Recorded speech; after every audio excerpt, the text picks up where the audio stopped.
হ্যাঁ বাবা। হ্যাঁ বাবু, কেমন আছিস? এই তো বাবা ভালো, তুমি ভালো আছো? শরীর ভালো, তবে তোকে খুব মনে পড়ছে। ঈদে কি বাড়ি আসবি না? ঈদে বাড়ি আসবো কিনা বলতে পারছি না বাবা। তোমার অ্যাকাউন্টে টাকা পাঠিয়ে দিয়েছি বাবা, আমার প্রমোশন হয়েছে, স্যালারিও বেড়েছে, পুরো 1 লাখ। আলহামদুলিল্লাহ। বাবা তুমি তো বলেছিলে পিতৃদিন কখনো শোধ হয় না। তুমি 26 বছরে আমার পিছনে যত টাকা খরচ করেছো, তুমি কি জানো আগামী 5 বছরে সেই টাকা তোমায় ফিরিয়ে দিতে পারবো। আমার এখন স্যালারি মাসে 1 লক্ষ টাকা বাবা। ও, এই কথা। তাহলে শোন, তোকে একটা গল্প বলি। বলো বাবা।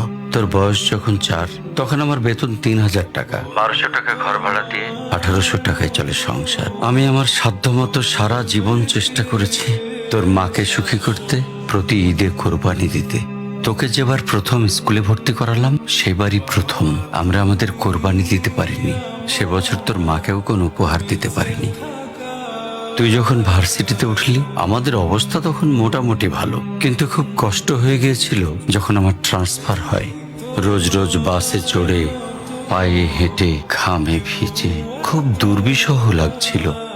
একদিন শোরুম থেকে একটা বাইক দেখে আসলাম। সে রাতে আমি স্বপ্নেও দেখেছিলাম আমি বাইকে চড়ে অফিসে যাচ্ছি। কিন্তু পরের দিন তুই বায়না ধরলি, জার্নি করতে তোর কষ্ট হয়। তোর কষ্টে আমারও কষ্ট হয় বাবা।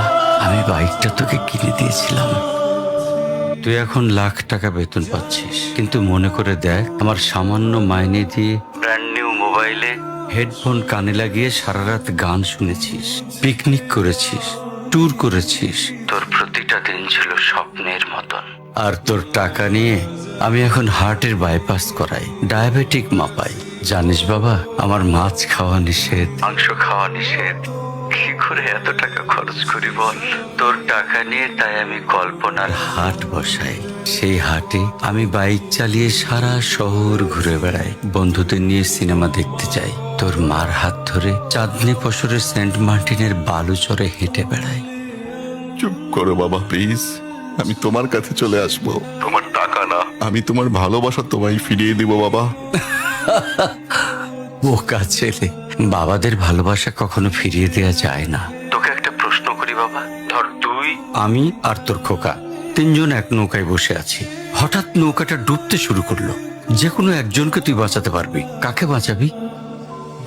উত্তর দিতে হবে না। ছেলেরা বাবা হয়, বাবারা কখনো ছেলে হতে পারেনি। পৃথিবীতে সবচেয়ে ভারী জিনিস কি জানিস? পিতার কাঁধে পুত্রের লাশ।